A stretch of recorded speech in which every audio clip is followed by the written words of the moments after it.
Partnership liquidation. Other assets given है 3,50,000 के, और sale of other asset on cash 1,05,000। Liability दी हुई हैं जो कि पे की गई हैं 60,000, P's capital, M capital and G capital. P capital दिया हुआ 120,000, M capital 130,000 and G capital 70,000। कोई भी इसमें से पार्टनर अगर डेफिशिएंसी हो जाती है उसको, यानी उसके पास इतने पैसे नहीं बचते कि वो उसको लॉस को पूरा कर सके, तो बाकी पार्टनर्स उसको पे करेंगे। ये सेंटेंस इसीलिए मेंशन है, any partner solvent and other partner can contribute to his deficiency. ठीक है, तो क्वेश्चन मैं स्टार्ट कर रहा हूँ।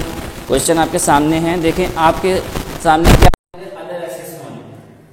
अदर एसेट्स की कीमत क्या है 3,50,000। तो 3,50,000 जो है ये एसेट्स सेल हो गए। तो जब एसेट्स सेल होते हैं, एसेट जब डिक्रीज होता है तो क्रेडिट साइड पर आता है, और उसके अगेंस्ट में जो कैश आपको मिला है अदर एसेट्स का जो कैश मिला है वो कितना है 1,05,000। तो आप एंट्री बनाएंगे, फर्स्ट एंट्री आपकी होगी वैसे डेट कॉलम आप बना लीजिएगा, और उसके बाद आप एंट्री बनाएंगे कैश डेबिट,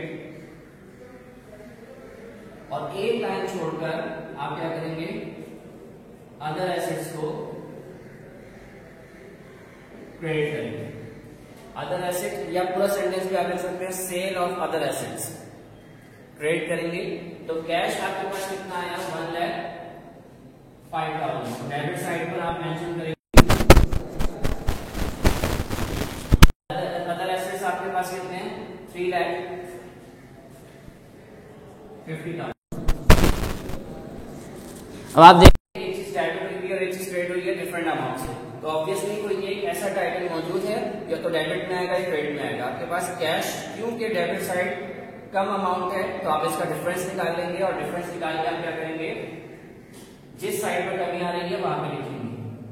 यानी एसेट्स जो है वो 3,50,000 के थे और बिके कितने के 1,05,000 के, इसका मतलब आपको लॉस हो गया। आप यहाँ पर लॉस भी ले सकते हैं, लेकिन हम यहाँ पे रियलाइजेशन के नाम से रिकॉर्ड करते हैं ताकि हम यह अंदाजा लगा सके तो ओवरऑल बिजनेस में क्या लॉस हुआ है या गेन हुआ है। ठीक है, तो रियलाइजेशन यानी लॉस है, आप चाहें तो ब्रैकेट में लॉस लिख सकते हैं अपनी याद दिलाने के लिए।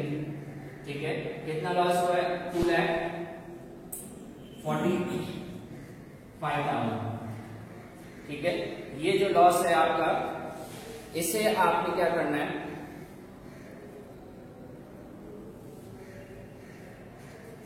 डिस्ट्रीब्यूट करना है। तो यहां पर सबसे पहले हमने एंट्री बनाई सेल ऑफ अदर एसेट्स की, तो आप लिख देंगे to record sale of other assets on loss. ठीक है, ये आपकी पहली एंट्री कंप्लीट हो जाएगी। उसके बाद आप देखेंगे जब आप सेल ऑफ अदर एसेट्स कर देंगे तो अगला पॉइंट क्या है पेड लायबिलिटीज। पेड लायबिलिटीज क्या है ऑब्वियसली पेमेंट ऑफ लायबिलिटीज है, क्योंकि जब तक आप लायबिलिटीज पे नहीं करेंगे जब तक आप बिजनेस को खत्म नहीं कर सकते। तो लायबिलिटीज जब पे होती है, लायबिलिटीज जब इंक्रीज होती है तो क्रेडिट होती है, और जब पे होती है तो कहां जाएंगी डेबिट साइड। तो सेकंड एंट्री है अकाउंट्स पेएबल, और उसकी पेमेंट जब आप ऑब्वियसली कैश की शक्ल में करेंगे तो कैश आपका डिक्रीज हो जाएगा। कितनी लायबिलिटी आपको दी गई है यहाँ पे पेड लायबिलिटी के नाम से 60,000।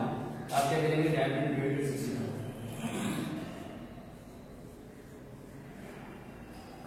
ऐसे लिख देंगे to record payment of liability.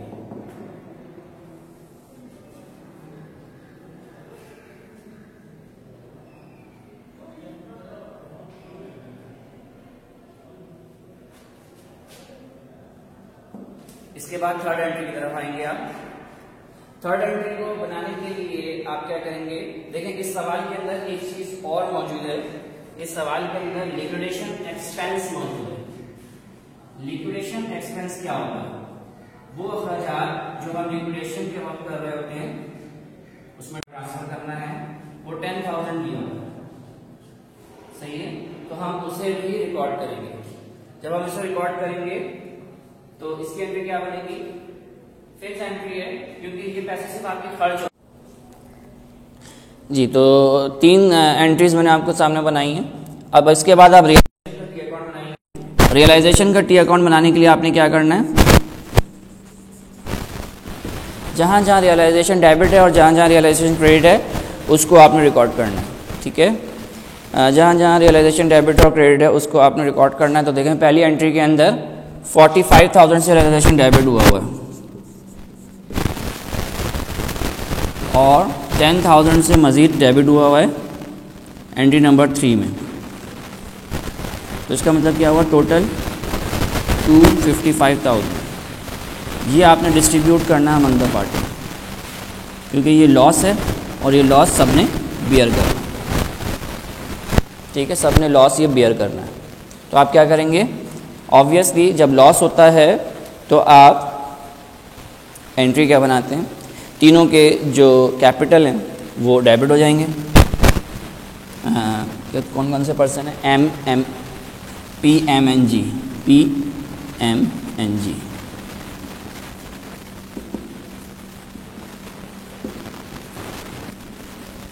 और ये रिलेशन क्योंकि डेबिट हुई हुई है, डेबिट साइड पर आ रही है, सही है। अब हमें इसे डिस्ट्रीब्यूट करना है, जब डिस्ट्रीब्यूट करेंगे तो क्रेडिट साइड पे ले जाएंगे।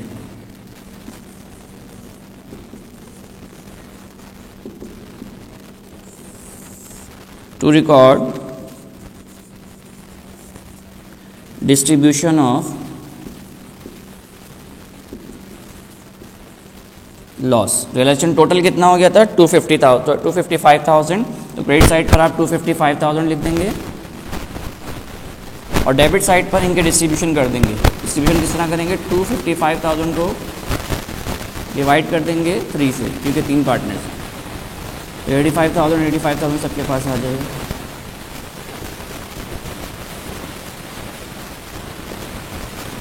ठीक है,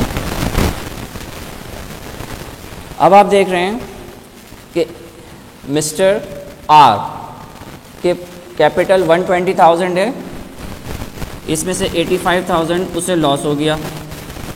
एम का 130,000 है, 85,000 लॉस हो गया। लेकिन मिस्टर जी को जो है वो 70,000 है और इसको 85,000 लॉस हुआ है। जी कहाँ से लाएगा, कितने अमाउंट उसको मज़ीद लाने पड़ेंगे, 15,000। ये 15,000 दोनों पार्टनर डेफिशिएंसी उसकी पूरी करेंगे, यानी मज़ीद अपना कैपिटल कम करके पी और एम कैपिटल हाफ, क्योंकि इक्वल पार्टनर्स हैं, तो 15,000 डिवाइड बाय 2। इसी तरह दूसरे में भी तो 7,500 आ जाएगा।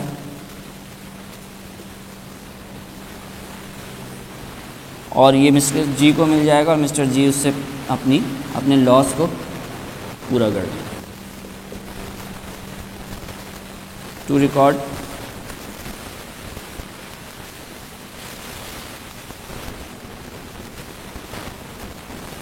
Deficiency of mister G. इसके बाद लास्ट एंट्री है 6 एंट्री, पेमेंट ऑफ कैश की। 2 ही पार्टनर्स रह गए थे, इनको पेमेंट मिल जाएगी और कैश से जो है वो कैश की शक्ल में मिलेगी, इसलिए उनका कैपिटल भी बिजनेस में से ख़त्म हो जाएगा। यानी M capital, P capital and M capital किस शक्ल में मिलेगा बेटा, कैश की। तो ये payment to record payment of capital. और ये कैपिटल कितना अमाउंट किस तरह बनेगा, ऑब्वियसली आप देख रहे हैं कि कैपिटल्स कम हुए, पी एम और जी के कैपिटल्स कम हुए। जी की तो हम बात नहीं करेंगे क्योंकि इसको जो है वो आपने डेफिशिएंसी शो कर दी है इसने। तो अब हम बात करेंगे पी की और एम की। ठीक है, तो पी और एम आप देखें 120,000 है मिस्टर पी का कैपिटल और मिस्टर एम का 130,000। इन दोनों में से ये अमाउंट क्या हो जाएगा, डिडक्ट हो जाएगा। ये अमाउंट डिडक्ट होने के बाद जो अमाउंट बचेगा वो कुछ इस तरह है। ठीक है, पी कैपिटल जो अमाउंट है वो 27,500 और एम कैपिटल जो अमाउंट बचेगा वो है 37,500। यानी इसका मतलब ये हुआ कि बिज़नेस में से 65,000 मज़ीद ख़त्म होगा और वो कैपिटल इस तरह डिस्ट्रीब्यूट हो जाएगा, जिसे हम क्या कहेंगे, to record payment of liability. तो आप देख रहे हैं कि एक दफ़ा मैं रिपीट कर देता हूँ, जैसा कि आपने देखा कि अदर एसेट्स 3,50,000 के थे, हमने उसको कितने के बेचे, 1,05,000 रुपये। सही है, तो 1 लाख कैश हमारे पास आया, डेबिट कर लिया हमने, और अदर एसेट्स जो 3,50,000 सेव कर लिया, और इनका जो डिफरेंस है वो लॉस की शक्ल में रियलाइजेशन के नाम से रिकॉर्ड होगा, और लॉस हमेशा डेबिट होता है।